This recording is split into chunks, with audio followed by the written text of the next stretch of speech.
Hello friends, welcome to my channel. तो आज हम बात करेंगे ये जो वैकेंसीज निकली है ये इंडियन पोस्ट यानी मेल मोटर सर्विसेज में निकली हुई है, चंडीगढ़ में निकली है। यहाँ पे इन्होंने इसका नोटिफिकेशन नंबर दिया हुआ है, लिखा है कि जो application invited for the vacancy है 2022, जो भी एलिजिबल इंडियन सिटीजन लगते हैं वो अप्लाई कर सकते हैं। यहाँ पे जो वैकेंसीज निकली है स्किल्ड आर्टिस्ट की मोटर व्हीकल मैकेनिक में निकली हुई है अंडर डायरेक्ट रिक्वायरमेंट के थ्रू। लास्ट डेट जो दे रखी है, जब भी इसका नोटिफिकेशन पब्लिश होगा उसके 1 मंथ के अंदर अंदर आपने जो अप्लाई कर देना है। यहाँ पे बता रखी है वैकेंसीज जो है skilled artist motor vehicle mechanic की वैकेंसीज है, एक ही वैकेंसीज है, वो आपकी रहेगी अनरिजर्व कैटेगरी की। देन इसमें जो आपका पे स्केल रहेगा वो 19,900 से लेकर 63,200 के बीच रहेगा। एलिजिबिलिटी क्राइटेरिया इन्होंने बता रखे, जो एज लिमिट मांगी गई है वो लिखी है 18 से 30 साल के जो कैंडिडेट है वो अप्लाई कर सकते हैं। और ये जो एज इन्होंने बता रखी है ये अनरिजर्व कैटेगरी वालों के लिए, और आपकी जो एज काउंट की जाएगी वो 1 जुलाई 2023 तक काउंट की जाएगी। और जो गवर्नमेंट सर्विस है, गवर्नमेंट सर्वेंट्स वाले हैं, वो अप टू 40 ईयर्स तक के जो कैंडिडेट वो अप्लाई कर सकते हैं। एजुकेशनल एंड अदर क्वालिफिकेशन बता रखी है, क्या कह रही है कि लिखे कि जो भी कैंडिडेट इसके लिए अप्लाई कर रहे हैं उन्होंने रिस्पेक्टिव ट्रेड का सर्टिफिकेट होना चाहिए किसी भी टेक्निकल इंस्टीट्यूट से जो रिकॉग्नाइज्ड हो गवर्नमेंट से, या फिर लिखे उन्होंने 8 पास की होनी चाहिए, उनके पास 1 ईयर का एक्सपीरियंस होना चाहिए रिस्पेक्टिव ट्रेड में। और इसके साथ साथ ये आपके एजुकेशन के साथ साथ यहाँ पे इन्होंने बता रखा है उनके पास मोटर व्हीकल मैकेनिक ट्रेड के लिए जो एक वैलिड ड्राइविंग लाइसेंस होना चाहिए हैवी मोटर व्हीकल का। यहाँ पे मतलब ड्राइव करने का उनके पास जो है एक वैलिड लाइसेंस होना चाहिए। मेथड ऑफ सिलेक्शन बता रखी है कि कैसा कैसा रहेगा, लिखा कि जो उनकी रिक्वेस्टेड क्वालिफिकेशन है उसमें जो उन्होंने मार्क्स सिक्योर किए होंगे उसके बेसिस पे उनकी जो है यहाँ पे सिलेक्शन की जाएगी। और इसके अलावा लिखे कि उनका एक कॉम्पिटेटिव ट्रेड टेस्ट होगा, जो आपका सिलेबस वगैरह रिस्पेक्टिव ट्रेड जो भी इन्होंने बता रखी है उसके बेसिस पे अनेक्शन 1 में इन्होंने दिया हुआ है आपका जो सिलेबस वगैरह रहेगा। और जो भी आपके यहाँ पे हॉल टिकट की उस पर सब कुछ आपका लिखा होगा, डेट कौन सी रहेगी, आपके एग्जामिनेशन की वेन्यू कौन सी रहेगी एंड क्या ड्यूरेशन रहेगी। तो यहाँ पे इन्होंने बता रखा है आपकी जो सिलेक्शन वगैरह रहेगी स्किल्ड आर्टिशियन की यानी मोटर व्हीकल मैकेनिक की जो सिलेक्शन रहेगी, आपका कॉम्पिटेटिव ट्रेड टेस्ट रहेगा। इसका जो सिलेबस वगैरह इन्होंने अनेक्शन 1 में दिया हुआ है, इंस्ट्रक्शंस दे रखी है। लिखा है कि कैंडिडेट ने अपना जो एप्लीकेशन है जो इसका प्रिस्क्राइब फॉर्मेट है उसमें आप अगर चाहें तो हिंदी या इंग्लिश में अपना जो है एप्लीकेशन फॉर्म भर सकते हैं, जो कैंडिडेट के द्वारा ड्यूली साइंड होना चाहिए। एक यहाँ पे इन्होंने बता रखा है एक 1 पासपोर्ट साइज फोटोग्राफ शुड भी, एक आपने जो पासपोर्ट साइज फोटोग्राफ है एप्लीकेशन में जहाँ पे आपका स्पेस दिया होगा वहाँ पे आपने जो अटेस्टेड करनी है। देन इसके शुड भी ड्यूली, और वो जो सेल्फ अटेस्टेड होनी चाहिए वहाँ पे आपने जो यहाँ पे पेस्ट करनी है। अलॉन्ग विद एप्लीकेशन फॉर्म के साथ साथ आपने 100 रुपीज़ का Indian postal address from any post office, किसी पोस्ट ऑफिस से आपने एज एप्लीकेशन फीस इसके साथ एनक्लोज करना है। एप्लीकेशन विल बी स्क्रूटिनाइज आपके, यानी जो भी एप्लीकेशन उन्हें स्क्रूटिनाइज किया जाएगा, जो इसके एलिजिबिलिटी क्राइटेरिया को मीट करेंगे यानी जो एलिजिबल कैंडिडेट रहेंगे उन्हें जो है यहाँ पे ट्रेड टास्क के लिए हॉल टिकट इशू किया जाएगा। एप्लीकेशन फीस कलेक्टेड फ्रॉम था, जो भी यहाँ पे एप्लीकेशन फीस आपसे कलेक्ट की जाएगी वो आपको रिफंड नहीं किया जाएगी।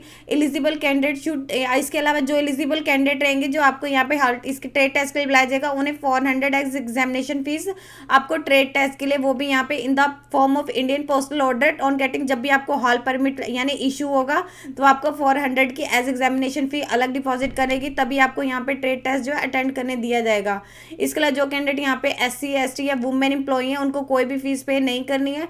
आपके एप्लीकेशन के रिजेक्ट होने के क्या कारण हो सकते हैं, अगर आपने अपना एप्लीकेशन है स्पीड पोस्ट के थ्रू या फिर रजिस्टर्ड पोस्ट के थ्रू सेंड नहीं किया है, या फिर आपका एप्लीकेशन फॉर्म अनसाइंड है, या विदाउट सेल्फ अटेस्टेड फोटोग्राफ है, या उस पर फीस आपने डिपॉजिट नहीं की हुई है, या आप इसकी रिक्वेस्टेड क्वालिफिकेशन को मीट नहीं करते हैं, या फिर इन्होंने जो सर्टिफिकेट बता रखे वो प्रॉपरली जो है सेल्फ अटेस्टेड नहीं है, या ओवर एज है या अंडर एज है, इनकम्प्लीट एप्लीकेशन फॉर्मेट है, मल्टीपल या डैमेज आपने एप्लीकेशन फॉर्म सेंड कर रखा है, experience certificate with full address या पिन कोड आपने इसके साथ नहीं किया तो आपका एप्लीकेशन फॉर्म यहाँ पर रिजेक्ट हो सकता है। ओरिजिनल आपने जो ओरिजिनल सर्टिफिकेट है जैसे आपका डेट ऑफ बर्थ का प्रूफ, आपका मेट्रिकुलेशन का या फिर आपका कोई भी प्रूफ है वो आपने अपने एप्लीकेशन फॉर्म के साथ सेंड नहीं करने हैं। एप्लीकेशन शुड बी साइंड के लिखा है कि आपने अपने जो आपका रहेगा एप्लीकेशन उसके साथ कौन कौन से डॉक्यूमेंट इसके साथ सेल्फ अटेस्टेड उनकी फोटोकॉपी सेंड करनी है। एक तो आपका एज का प्रूफ रहेगा, एक आपका एजुकेशनल क्वालिफिकेशन करेगा, एक आपकी टेक्निकल करेगा, एक आपका जैसे उन्होंने बोला कि वैलिड ड्राइविंग लाइसेंस होना चाहिए वो रहेगा, ट्रेड एक्सपीरियंस रहेगा जो भी आप पोस्ट के लिए अप्लाई कर रहे हैं। अगर आप गवर्नमेंट सर्वेंट है तो यहाँ पे आपका उसका सर्विस का प्रूफ रहेगा वो आपने इसके साथ अटैच करना है। और आपने अपना जो एप्लीकेशन फॉर्म सेंड करना है, यहाँ पे इन्होंने जो एड्रेस दिया हुआ है आपने अपना जो एप्लीकेशन फॉर्म है इस एड्रेस पे सेंड करना है जो यहाँ पे इन्होंने दिया हुआ है। The manager mail motor service GPO building sector 70 17D Chandigarh 160017 इस एड्रेस पे सेंड करना है। और आपने अपना जो एप्लीकेशन फॉर्म है सिर्फ स्पीड पोस्ट करना है या फिर आपने अपना एप्लीकेशन जो है रजिस्टर्ड पोस्ट करना है। अगर आप किसी अदर उससे करेंगे तो उसको एक्सेप्ट नहीं किया जाएगा, सीधा रिजेक्ट कर दिया जाएगा। यहाँ पे ने स्पेशली बता रखा है अगर आप किसी अदर मीन से रिसीव होता है एप्लीकेशन उससे सीधा रिजेक्ट कर दिया जाएगा। और आपने अपने एप्लीकेशन फॉर्म जो भी आप सेंड करेंगे जिस भी एनवलप में उसके ऊपर क्लियरली सुपरस्क्राइब होना चाहिए, यानी आपने लिखना है application for the post of skilled artisan in trade motor vehicle यानी एमवी मैकेनिक में, ये आपने लिखा होना चाहिए आपका जो भी एनवलप रहेगा। और आपने अपना एप्लीकेशन फॉर्म स्पीड पोस्ट के थ्रू या रजिस्टर्ड पोस्ट के थ्रू करना है। और यहाँ पे एड्रेस दिया हुआ है, लास्ट डेट दे रखी है जब भी आपका एप्लीकेशन फॉर्म यानी न्यूज़पेपर में ये जो एडवर्टीजमेंट पब्लिश होगी उसके 1 मंथ के अंदर अंदर आपने अपना एप्लीकेशन फॉर्म सेंड कर देना है। अगर आपने अपना एप्लीकेशन के साथ जो भी आपकी कंप्लीट इन्फॉर्मेशन है वो जो आपके डिजायर्ड डॉक्यूमेंट रहेंगे उनकी सेल्फ अटेस्टेड फोटोकॉपी सेंड करनी है। अगर आप उन्हें विदाउट सेल्फ अटेस्टेड यानी आपने टेस्टेड नहीं किया उससे सेंड करते तो उससे सीधा रिजेक्ट कर दिया जाएगा। यहाँ पे आपका एप्लीकेशन फॉर्म का फॉर्मेट दे रखे क्या करेगा, जैसे यहाँ पे इन्होंने दे रखे कि आपने अपना पोस्ट कर अप्लाई करे वो आपने यहाँ पे लिख देना स्किल्ड आर्टिशन की, जैसे इन्होंने पहले ही बता रखी है स्किल्ड आर्टिशन की है। तो आपने यहाँ पे इन्होंने दे रखी है कि स्किल्ड आर्टिशन की रहेगी। देन आपने यहाँ पे देख लेना है आगे कौन सी दे रखी है मोटर व्हीकल मैकेनिक में, वो आपने यहाँ पे लिख देना है कि हाँ मोटर व्हीकल मैकेनिक में है।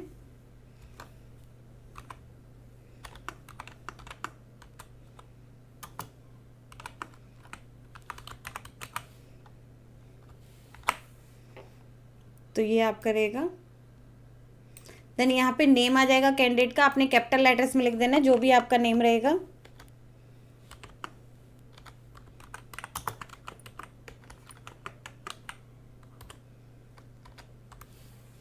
यहाँ पे आप कौन सी कैटेगरी से बिलोंग करते हैं आपने लिखा है कि टिक कर देना, जिस जैसे अनरिजर्व कैटेगरी की अगर आप इसमें से तो आपने यहाँ कर देना है। यहाँ पे आपने अपनी ड्यूली सेल्फ अटेस्टेड फोटोग्राफ है वो पेस्ट कर देनी है। यहाँ पे एप्लीकेशन फीस जैसे यहाँ पे इन्होंने स्पेशली बता रखा है जो वुमेन है उन्हें कोई भी फीस पे नहीं करनी है। जैसे यहाँ पे इन्होंने स्पेशली बताया हुआ है कि जो SC के या ST के या वुमेन कैंडिडेट है उन्हें कोई भी फीस पे नहीं करनी है, तो यहाँ पे आपको कोई भी फीस पे नहीं करनी है।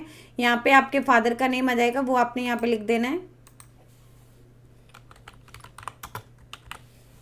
देन यहाँ पे आपका कम्युनिकेशन एड्रेस आ जाएगा, कहीं पे अगर आप कम्युनिकेशन वाला एड्रेस है वो आप यहाँ पे डाल सकते हैं, वो आपका आ जाएगा जो भी आपका रहेगा।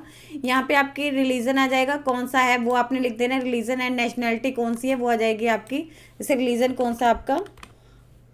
देन यहाँ पे आ जाएगी नेशनैलिटी, यहाँ पे आपकी डेट ऑफ बर्थ आ जाएगी वो आपने यहाँ पे लिख देनी है।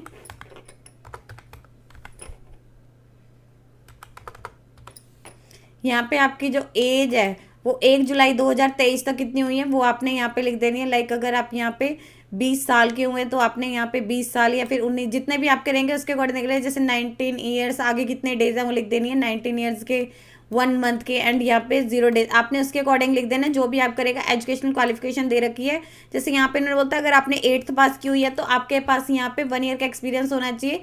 अगर आपने 8th पास किया तो 1 ईयर का एक्सपीरियंस होना चाहिए रिस्पेक्टिव ट्रेड का, या फिर आपके पास रिस्पेक्टिव ट्रेड का सर्टिफिकेट होना चाहिए किसी भी टेक्निकल इंस्टीट्यूट से। आपने जो भी क्वालिफिकेशन की है आप यहाँ पे लिख सकते हैं। अगर आपने 8th का रखी है कि कौन से स्कूल का नेम आ जाएगा, कौन से उसमें पास कर रखी है वो आ जाएगा। अगर आपने ITI कर रखी है तो कौन से इंस्टीट्यूट से कर रखी है, कौन से ट्रेड में कर रखी है एंड कौन से ईयर में पास कर रखी है उसकी डिटेल्स आ जाएंगी। अगर आपके पास टेक्निकल एक्सपीरियंस है, जैसे यहाँ पे इन्होंने बोला था 8th पास कर रखी है तो 1 ईयर का एक्सपीरियंस होना चाहिए। अगर आपने ये कर रखा है तो आपने यहाँ पे लिख देना कौन से ऑर्गेनाइजेशन का विद आपका एड्रेस होना चाहिए। अगर आप यहाँ पे एड्रेस नहीं डालेंगे तो आपका एप्लीकेशन फॉर्म रिजेक्ट हो सकता है। जैसे यहाँ पे इन्होंने बताया स्पेशली बताया था कि अगर आप अपना एक्सपीरियंस सर्टिफिकेट है विदाउट फुल एड्रेस या फिर विद पिन कोड है तो आपका एप्लीकेशन फॉर्म रिजेक्ट, इसलिए आपने विद आपने अपनी जो भी डिटेल्स है प्रॉपर उसके साथ कर देना है। एंड यहाँ पे लिख देना कि कितना आपका पीरियड का एक्सपीरियंस था। यहाँ पे आपकी ड्राइविंग लाइसेंस की आ जाएगी, लाइसेंस नंबर क्या है, कौन सा आपका इशू आता है एंड कितनी वैलिडिटी है। यहाँ पे लाइट की आ जाएगी, यहाँ पे हैवी की आ जाएगी। यहाँ पे आपने अपने साइन कर देने हैं, यहाँ कौन सी डेट को आप अपना एप्लीकेशन फॉर्म सेंड कर रहे हैं एंड कौन से प्लेस से कर रहे हैं वो आ जाएगा। ये आपका पूरा का पूरा एप्लीकेशन फॉर्म आ जाएगा। आपने जो प्रूफ है एक आपको डेट ऑफ बर्थ का प्रूफ सेंड करें, एक आपका एजुकेशनल का रह जाएगा, एक आपका टेक्निकल का रह जाएगा, एक आपका यहाँ पे एक्सपीरियंस का जो भी है वो रह जाएगा, ड्राइविंग लाइसेंस का रह जाएगा। और इसके अलावा अगर आप यहाँ पे इसके जैसे आप यहाँ पे एप्लीकेशन फीस है, आप इसका भी सेंड कर सकते हो कि हाँ कौन सी, जैसे यहाँ पे लिखे वेदर एक्सटेम्पिटेस, वो यहाँ पे तो इनको नहीं करनी है, बट अगर आपकी है, अगर आप मेल कैंडिडेट हैं और आप अनरिजर्व कैटेगरी के, तो आपको यहाँ पे फीस जमा करनी पड़ेगी। यहाँ पे आपकी पेमेंट्स की डिटेल्स आ जाएंगी। तो एनेक्चर 1 में जैसे इन्होंने बोला था कि हम आपको यहाँ पे जो इसका सिलेबस वगैरह है वो एनेक्चर 1 में होगा, आप वहाँ से जाके चेक कर सकते हैं। तो इसका यहाँ पे इन्होंने सिलेबस दे रखे कि क्या क्या रहेगा। एनेक्चर 1 में बता रखा था कि on the basis of in respective trade, ये आपको सिलेबस दे रखे for trade test in trade, यहाँ पे ट्रेड्समैन स्किल्ड में, मोटर मैकेनिक व्हीकल स्किल्ड में, the candidate must be able to drive, किसी व्हीकल को ड्राइव करने के लिए मतलब उसे कैपेबल होना चाहिए इन ऑर्डर टू टेस्ट, और उसके मतलब ड्राइविंग लाइसेंस होना चाहिए। यहाँ पे लिखे कि उसके पास एक should have possess driving license होना चाहिए, उसे कोई भी यहाँ पे डायमेंशन वगैरह या फिर ओवरऑल रिसेंबल करना आना चाहिए, क्लचेस को, व्हीकल को यूज़ करना आना चाहिए उसको, कार्बोरेटर वगैरह को। देन यहाँ पे लिखे कि रिमूव द, जो भी इसमें major assembly of common vehicle using tools the availability, उनको मतलब इसकी नॉलेज होनी चाहिए जो भी इसमें रहेंगे। And it he must be knowledge of all electrical equipment, उसने जो व्हीकल के ऑल इलेक्ट्रिकमेंट जो इक्विपमेंट होते हैं उनकी नॉलेज होनी चाहिए, और जो फॉल्ट वगैरह उन्हें लोकेट करना आना चाहिए, उसको रेक्टिफाई करना आना चाहिए। ये इन्होंने इसका सिलेबस बता रखे क्या क्या रहेगा। ये आपको एप्लीकेशन फॉर्म इन्होंने बता रखे, ये आपने जो है सेंड करना होगा।